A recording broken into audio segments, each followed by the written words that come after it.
Allez, on va te montrer le super matos. Ouais, attends, je vais faire pipi.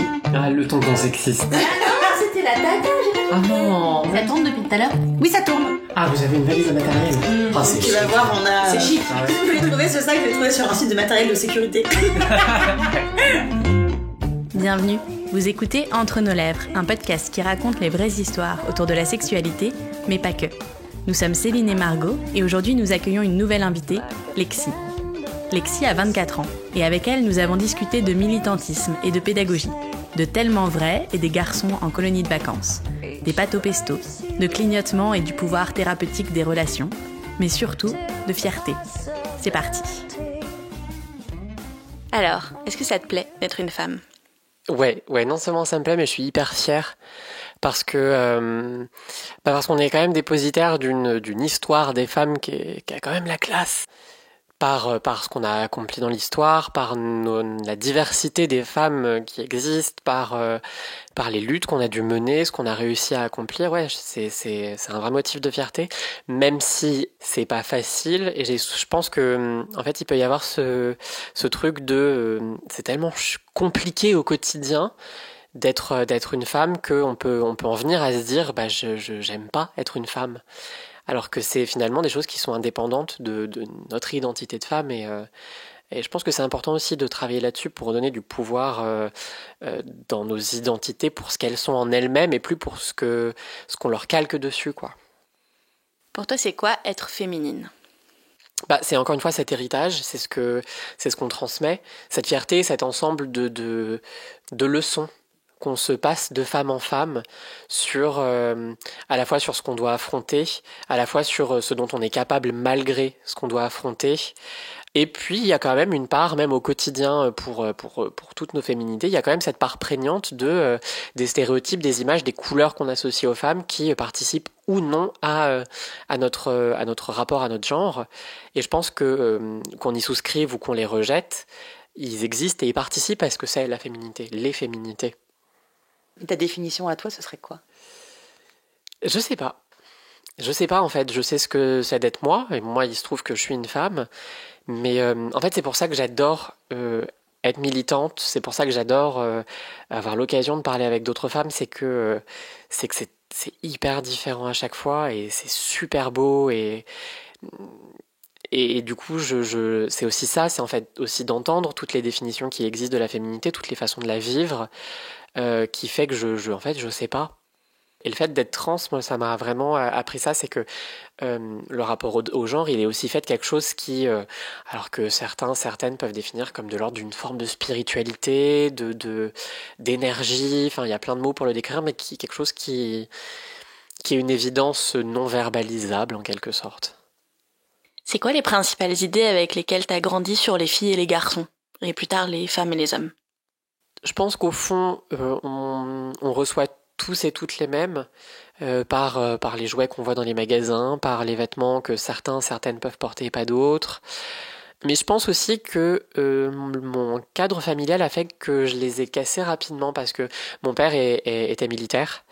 Mon père est parti pour faire la guerre en Yougoslavie. Donc parfois il partait pendant 6-7 mois d'affilée. J'ai pas de souvenir, mais ma mère dit toujours que sur mes 3 premières années, on s'est vu peut-être 1 an. Donc j'ai toujours grandi dans un contexte avec une présence féminine hyper forte. Ma mère, du coup, avait peur pour son mari, mais en même temps, elle avait 3 filles dont il fallait s'occuper. Elle a toujours été quand même hyper joyeuse. C'est quelqu'un qui aime beaucoup les couleurs, donc je l'ai associé du coup à un monde hyper coloré. Donc je pense que rapidement j'ai vu que quand je pouvais entendre à l'école que les filles ça pleure, les filles c'est sensible, les filles voilà, ça a toujours un truc sur lequel geindre. En fait je voyais bien que c'était pas vrai en fait. Et pareil quand on disait oui non ça à l'école non ça c'est un métier de garçon. Je voyais ma mère faire tout le bricolage qu'il fallait faire. Donc en fait les choses qui étaient qu'on nous apprenait en plus dans l'enfance, vous savez, on parle vraiment aux enfants avec des trucs encore plus stéréotypés pour essayer de leur faire comprendre que les choses sont bien normées, bien classées. En fait c'était pas ce que je vivais, c'était pas ce que je voyais. Après à l'adolescence ça a un peu changé parce que Ça s'est nourri de névrose par rapport à mon genre. C'est une période où j'ai complètement oublié l'évidence que j'étais une fille, qui avait été une constante pour moi, parce que vraiment je me souviens d'avoir été martelée à cette époque avec les t'as toujours pas de copine, pourquoi t'as pas de copine, arrête de pleurer, tu vas pas laisser tes cheveux longs, faut les couper, plus les changements physiques de la puberté où je me suis mise à me dégoûter, honnêtement, qui ont fait qu'il y a eu une espèce de chape où il fallait absolument que je performe un truc masculin et du coup il fallait absolument que j'intègre que le masculin c'était mieux.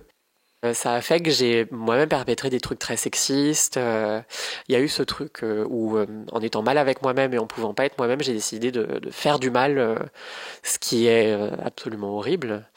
Voilà. Tu viens de nous dire que tu étais trans, né assigné garçon. Comment tes parents ils ont réagi quand tu leur as dit que tu étais une fille? En fait, c'était absolument pas une surprise pour eux. J'ai jamais correspondu à ce qui était attendu de la masculinité dans la société. J'ai toujours été, même quand j'étais perçue comme garçon, hyper féminine. Ils ont jamais calqué finalement des attentes sur moi. J'ai toujours eu les jouets que je voulais avoir. J'ai jamais entendu non, faut être comme ça parce que voilà. Disons que ma féminité, pour eux, elle était devenue évidente.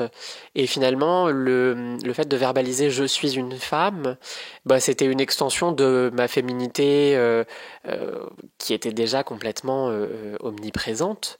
Donc ça les a soulagés parce qu'ils voyaient bien que le fait, moi, de lutter avec le truc, de réussir à le comprendre, parce que même en étant très féminine, il y a il y a un fossé entre le fait de se dire « je suis féminine », mais je suis pas un garçon alors que c'est ce qu'on m'a toujours dit quand même.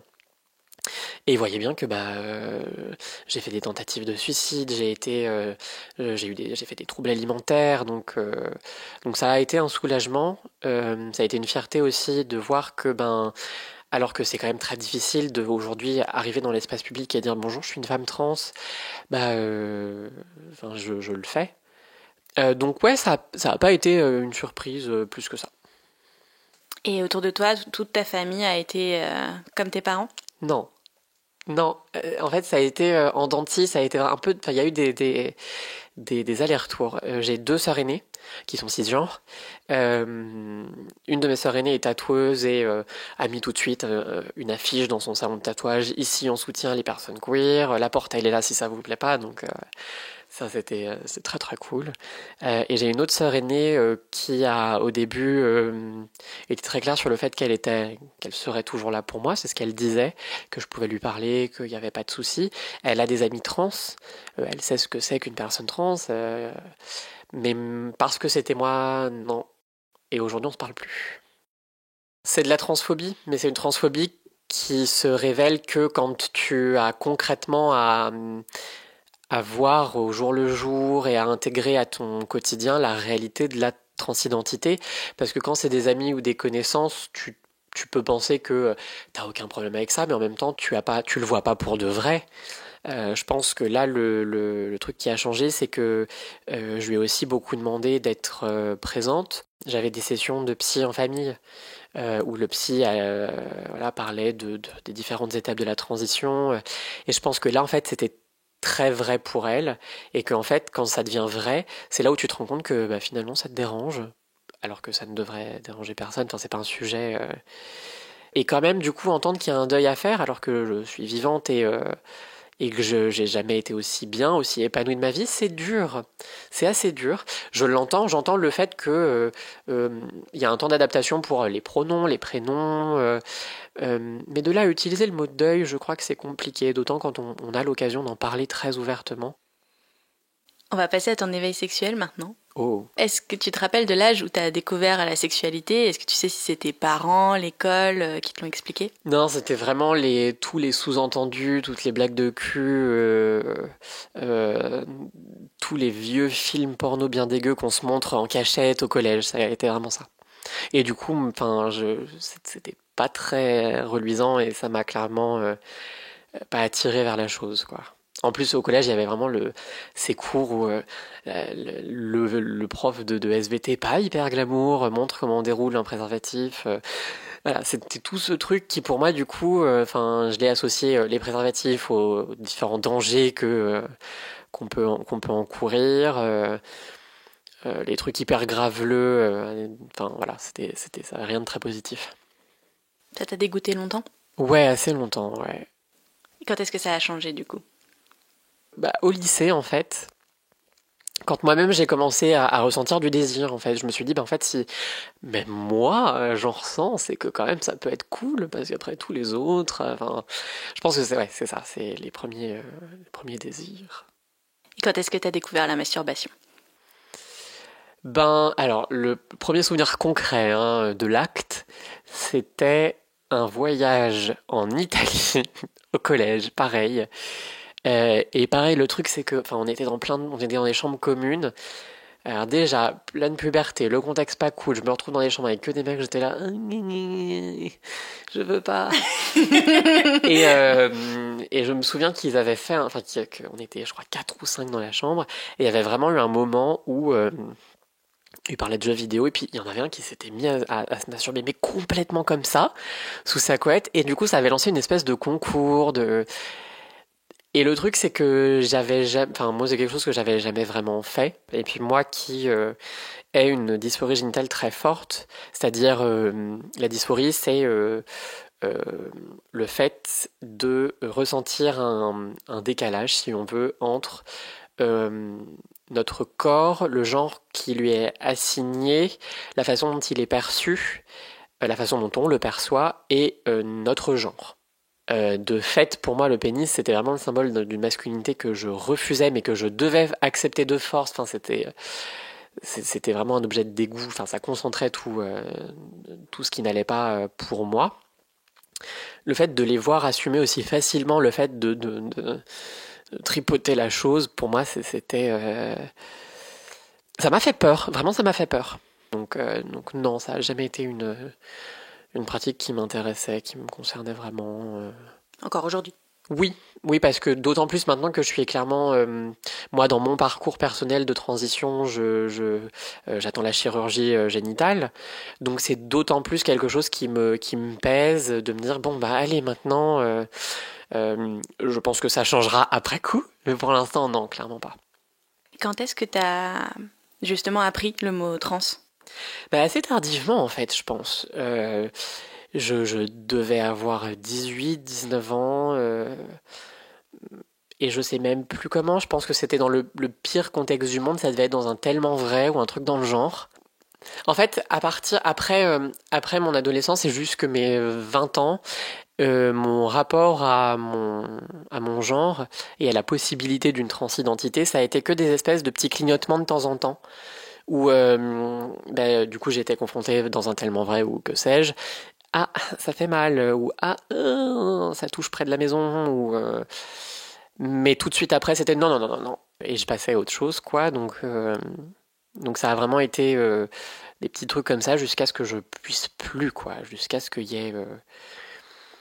pour moi la seule échappatoire c'était soit je parle et soit je change parce que c'est plus possible, soit je crève. Donc ouais c'est des dents de scie, ça n'a pas été l'histoire la plus positive. Il y a plein de personnes trans, pour les personnes qui écouteront ce podcast, pour qui ça se passe de façon hyper positive. Ne généralisons pas le malheur d'être trans, parce que c'est un gros stéréotype que je confirme, mais c'est pas universel, pas du tout. Et du coup, toi, quand est-ce que tu t'es dit « je suis une femme trans » ? Eh ben, je pense pas au début que je me suis dit je suis une femme trans. Je pense que j'en suis revenue à l'évidence de je suis une femme, et que c'est en fait après, en comprenant que les personnes trans existent, que je suis une femme trans. C'est vers mes 19-20 ans en fait. J'étais en couple, un couple hyper toxique. C'est une autre histoire, mais en termes de genre, j'ai fait part de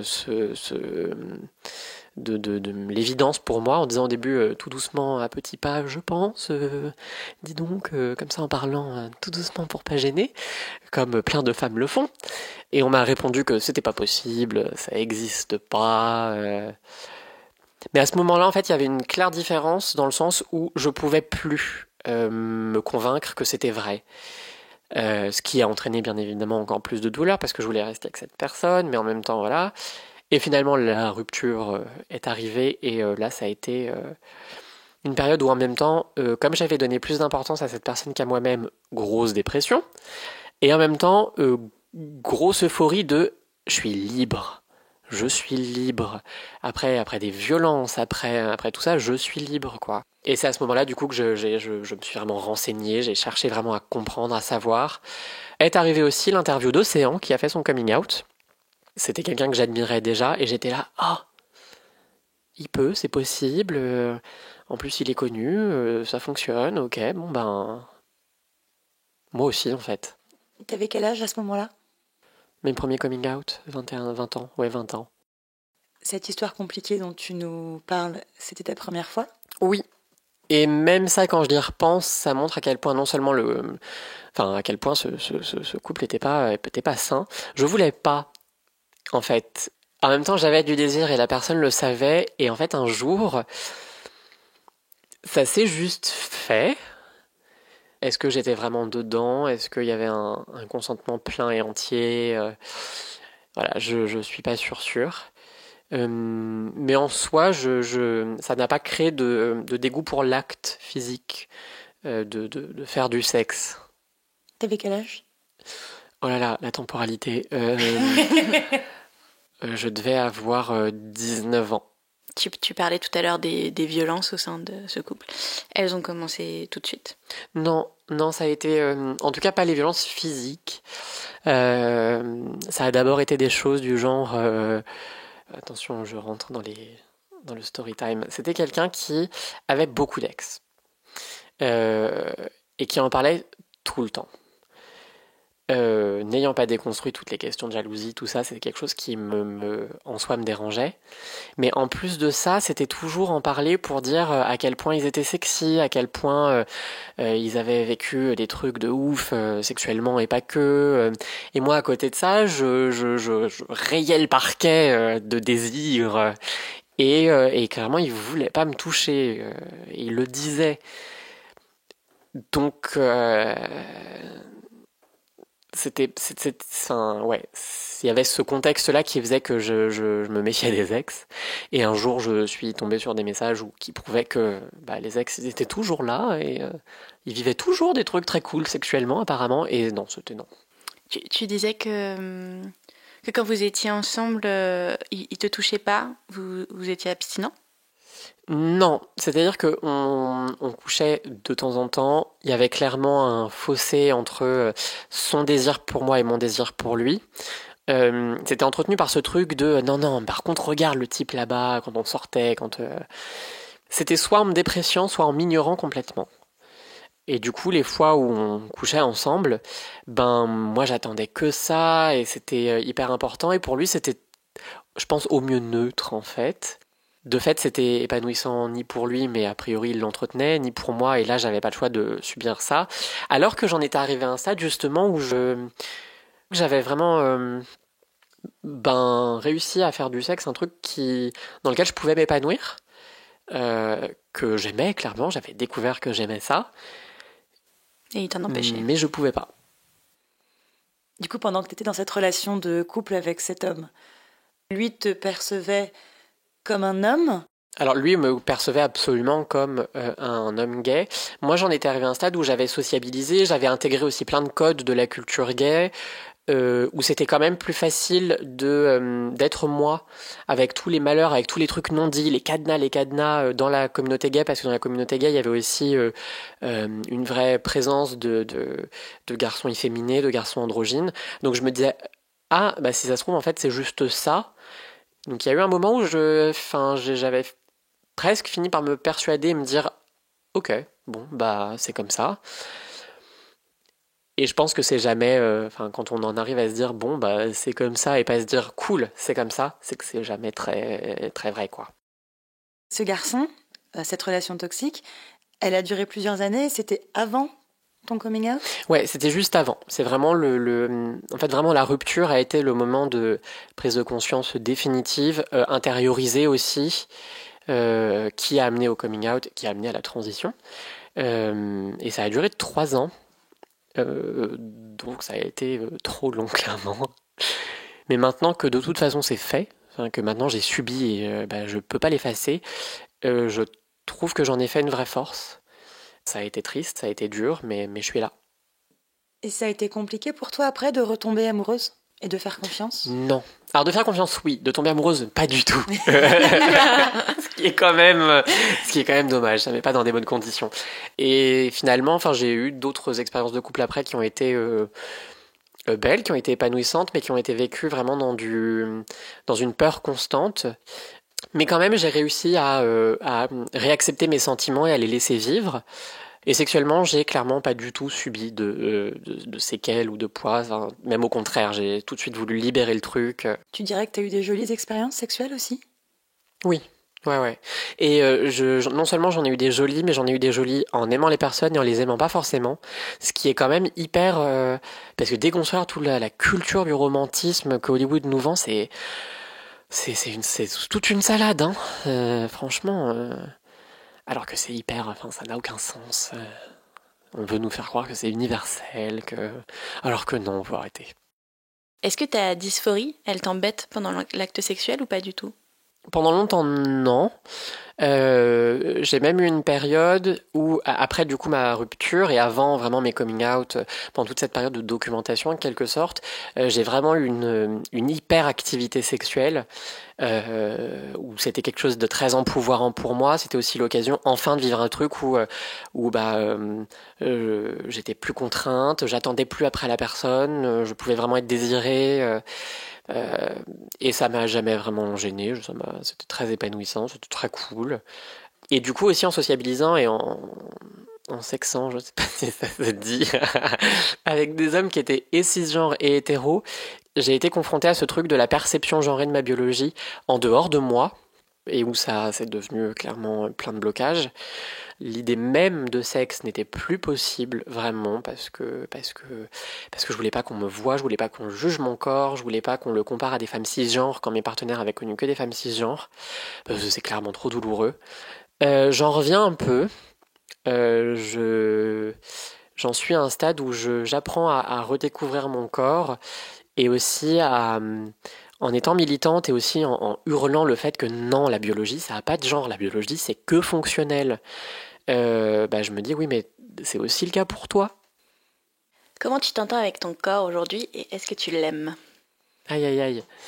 J'en suis arrivé à un stade où je le remercie.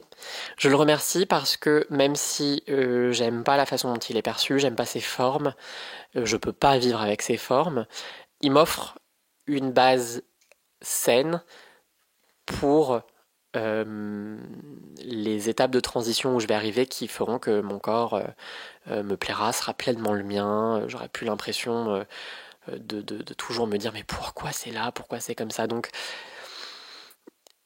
je l'aime un peu. Je l'aime un peu et c'est important de l'aimer, c'est important d'avoir conscience que son corps c'est toujours son corps. J'aime pas du tout cette rhétorique autour des personnes trans de on n'est pas dans le bon corps. On est dans un corps qui nous fait du mal, nous provoque des sensations extrêmement mauvaises, mais qui est le nôtre. Déjà parce que biologiquement, on n'a pas le choix, c'est notre corps. Et puis parce que je trouve que c'est lié à plein de stéréotypes on devient quelque chose d'autre, non en fait on peut le modifier, mais déjà les personnes cisgenres aussi, elles modifient souvent leur corps. Et puis il est quand même beau, il est là, c'est pleinement mon corps, mais il va changer comme plein de personnes ont des changements de corps.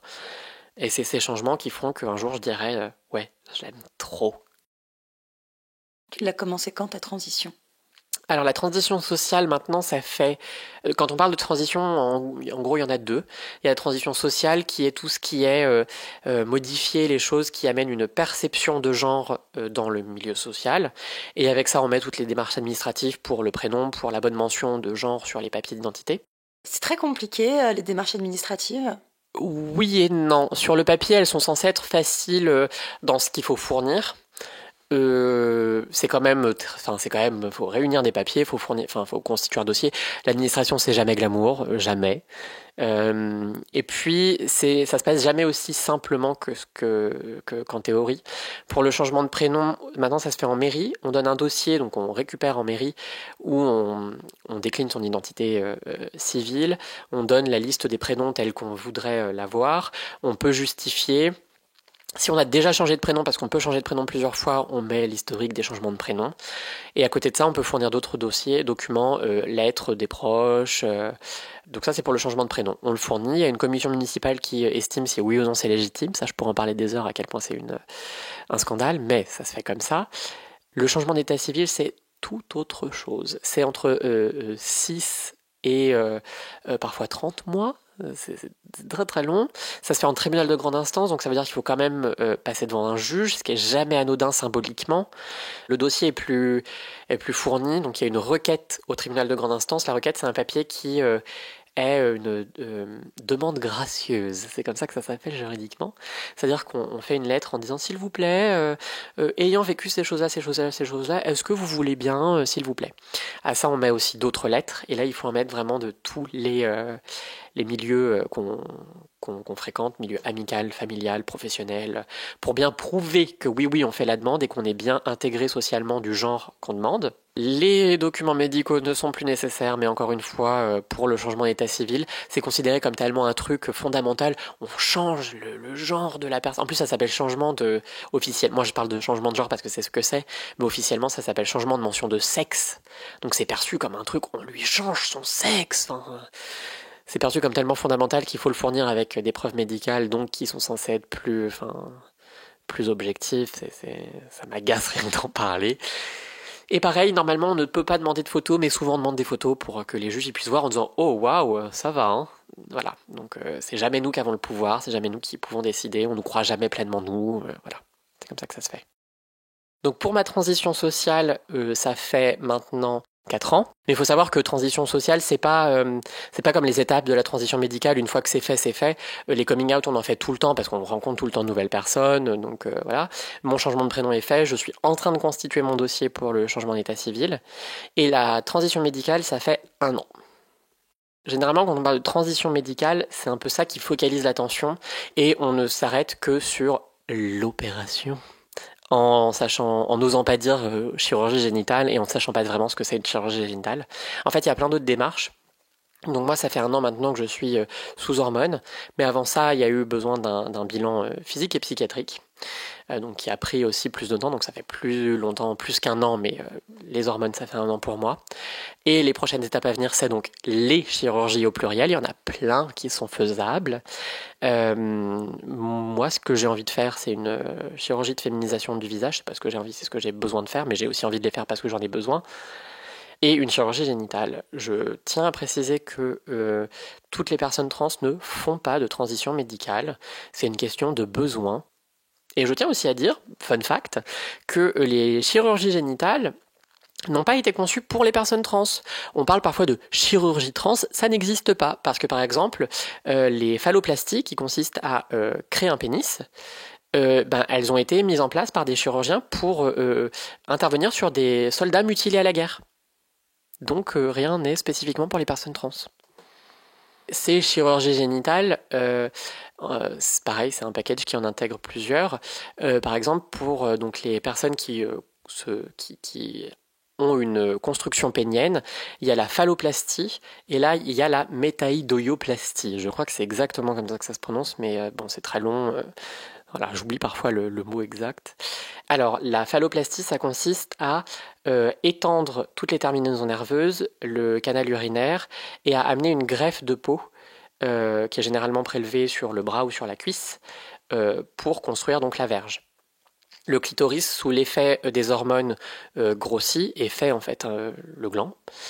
La métaïdoioplastie, c'est moins extensif dans le sens où on n'intervient que sur la pousse du clitoris sous l'effet des hormones et on n'étend pas forcément le canal urinaire. Pour les personnes qui ont une construction vaginale, pour le coup là il n'y en a qu'une seule, c'est la vaginoplastie. On commence par une orchidectomie qui consiste à retirer les testicules. On retire pas la peau, on retire vraiment seulement tout le fouillis qu'il y a à l'intérieur. Okay. On garde la peau parce qu'en fait, toute la peau va servir à construire la vulve. Les tissus du gland servent à construire un clitoris, les tissus du cou des testicules servent à construire les grandes lèvres, les tissus de la verge, les petites lèvres, et ensuite on utilise juste la cavité inguinale pour faire un vagin. Voilà. Je ne suis pas médecin, je ne suis pas chirurgienne, je sais comment ça se passe parce que je suis documentée, mais peut-être que j'ai fait quelques erreurs de subtilité, ne m'en voulez pas. Qu'est-ce que tu préfères chez toi ? J'aime ma curiosité. J'aime ma déconstruction qui est toujours en cours. J'aime mon empathie. J'aime ma volonté de comprendre les autres. J'aime mon militantisme. Physiquement, je trouve moins de choses que j'aime. J'aime mes cheveux. T'as 2 putains de fossettes quand tu souris. C'est familial. Et ça, c'est l'héritage c'est... familial. Ouais. Je les aime bien. Je les aime bien parce que du coup, comme c'est familial, c'est très... Ouais, je les aime bien. Voilà. J'aime bien toutes ces petites choses-là. Est-ce que tu te montres nu facilement ? Non. Non, en fait, je ne me montre pas nu. Déjà, je me regarde pas nu. Et je ne me montre pas nu à personne. Ce qui est l'un des trucs avec lesquels je travaille. J'estime que j'ai pas forcément besoin de me montrer nu. Mais je sais que c'est lié à plein de stigmates et de normes et de choses dont je pourrais me libérer peut-être. Peut-être, parce que j'en suis pas sûre. Mais non, je ne me montre pas nu. C'est important pour toi le sexe dans un couple ? Pour moi, ça l'est sans être un facteur déterminant. Ça l'est comme c'est hyper cool et finalement très important quand même d'être en accord politiquement, socialement. Mais c'est-à-dire que s'il n'y a pas non plus le même alignement de la libido, bah voilà, c'est pas grave. Qu'est-ce que tu attends de ton partenaire ? Déjà qu'il sache qui je suis, ce qui est quand même pas évident. Qui sache qui je suis, qui sache comprendre que ce qu'il a pu connaître avant d'être avec moi, il est temps de tout déconstruire. C'est vraiment le truc. Quand tu parles de déconstruire, c'est que quand tu rencontres un homme, donc tu lui apprends qui tu es, il apprend à te découvrir, etc. Et avant, tu fais un peu tout le travail de pédagogie et d'éducation. Ouais. la fatigue est présente.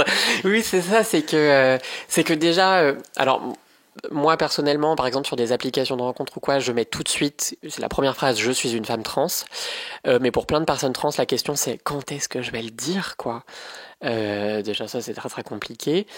Parce que en fait on est comme tout le monde, on espère sociabiliser de plein de manières différentes, juste pour sociabiliser, quoi. Et comme on est trans, cette sociabilisation, elle se double du truc de je vois que j'arrive à sociabiliser, que c'est hyper cool, que c'est épanouissant enfin, mais à partir du moment où ça se sait, je fais des R guillemets, la sociabilisation elle nous est retirée. Ou alors elle est plus de la même façon, elle est plus si spontanée, où on nous regarde différemment, on nous calque des préjugés, des stéréotypes, et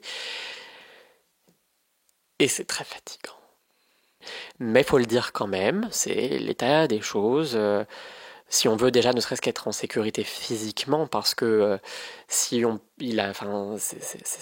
arrive, c'est déjà arrivé, ça va encore arriver que des personnes trans attendent et qu'au moment où elles font leur coming out, elles se font démonter la gueule. Ça arrive, clairement. Des réactions malveillantes, voire violentes, tu en subis régulièrement ? Oui, c'est un quotidien. Vraiment, c'est un quotidien. Récemment, du coup, j'ai été interviewée pour le Média Période et l'une des phrases qu'ils ont gardées, c'est une anecdote où j'explique qu'on a déjà refusé de m'encaisser dans une épicerie en disant non, on ne sert pas les gens comme vous ici. Travelo, PD, ouais, c'est un quotidien. Et comment tu t'en protèges ? Ou est-ce que tu y arrives tout simplement déjà ? J'y arrive pas toujours. J'y arrive pas toujours parce que c'est épuisant émotionnellement, quoi. Et sinon, le milieu communautaire, il est très important. C'est vraiment dans la non-mixité, dans le fait d'être avec des gens qui, je sais, comprennent, vivent aussi, dans l'empathie, qu'il y a qu'il y a vraiment un espace de libération qui est très important pour moi. La monogamie, c'est important pour toi ? Ça ne l'est plus du tout. Indépendamment en fait de toutes les violences que j'ai pu subir, je me rends juste compte que ça marche pas pour moi. Voilà, ça marche pas pour moi. Alors du coup, un polyamour. Mais découvrir ce que c'est le polyamour, déconstruire ce que c'est le polyamour, aménager en fait le polyamour, parce que le polyamour, donc ça a une base éthique qui est la transparence, l'honnêteté émotionnelle, la communication.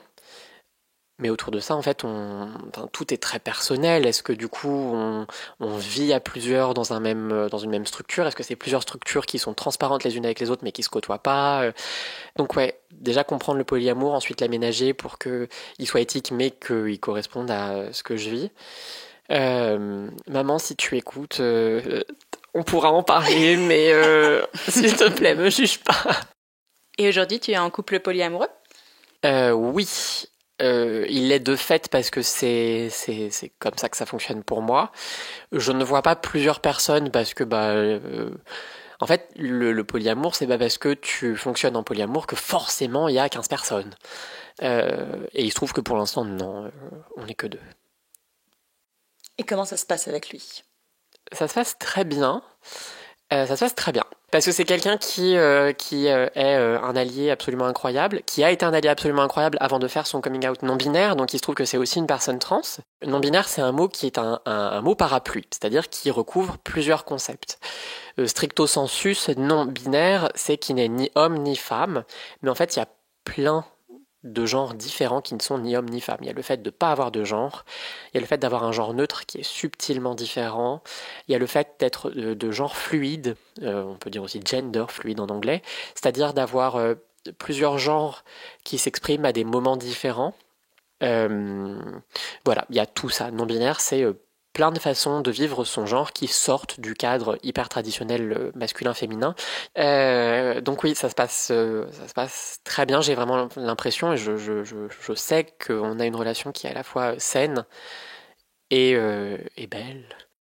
Les relations entre personnes trans ont un vrai pouvoir thérapeutique. Et là aussi, il y a une vraie volonté d'aider l'autre à fleurir dans son identité alors que c'est hyper compliqué dans l'espace public, qui fait que ça renforce les liens et ça les rend beaucoup plus profonds.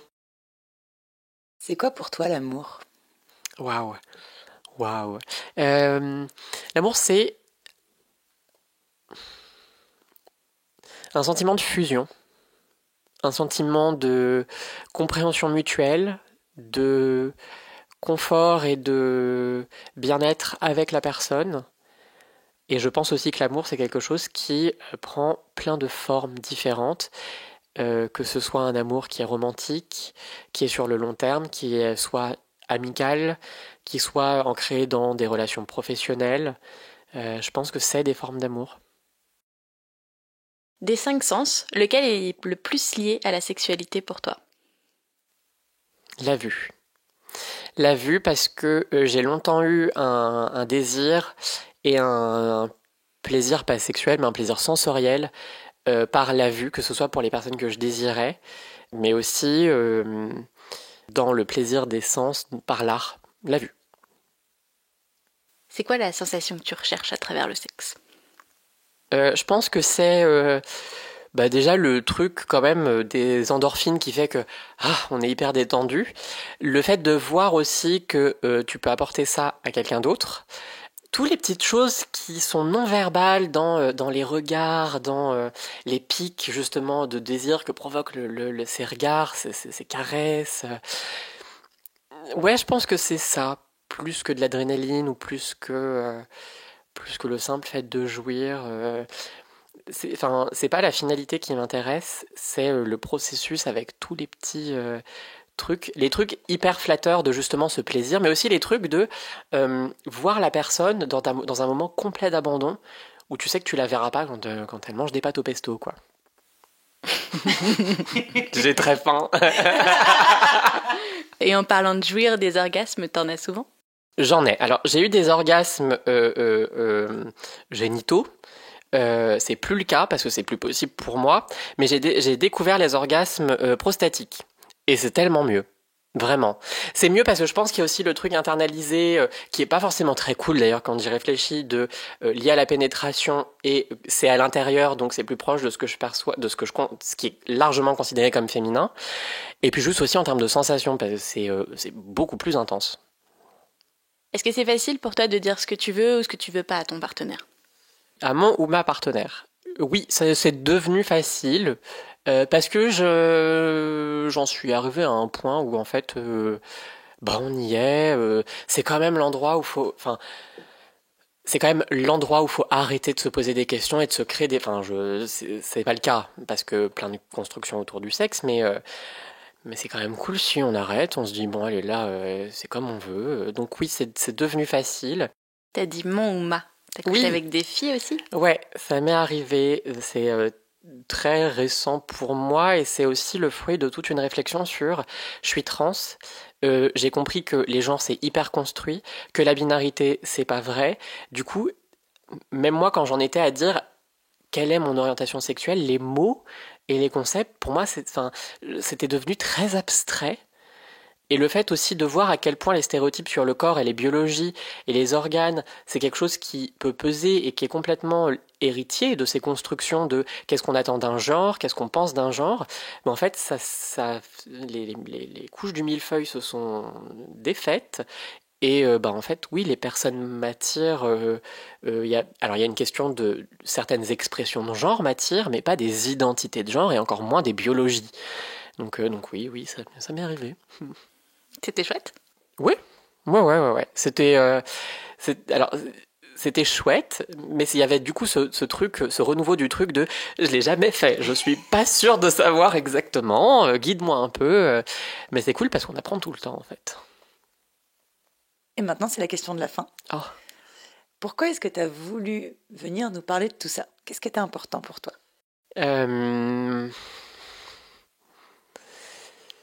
Il y a un côté un peu auto-analyse. C'était important pour moi déjà d'oser en parler parce que j'en parle du coup très peu. Parce que, en plus, dans un cadre comme ça où on est plusieurs, où du coup on peut en réfléchir de façon informative, factuelle, il y avait ce côté-là qui m'intéressait. Il y avait aussi le fait on n'entend pas vraiment parler des personnes trans de sexualité, et je pense que c'est important dans la démarche militante. Et puis il y a le fait de partager aussi une expérience comme ça, entre personnes qui ont des idées en commun. Voilà, je pense que c'est toujours important de pouvoir profiter quand on a la chance d'avoir accès à des moments de partage comme ça, un peu libérés, sans tabou. Donc c'était pour tout ça, voilà.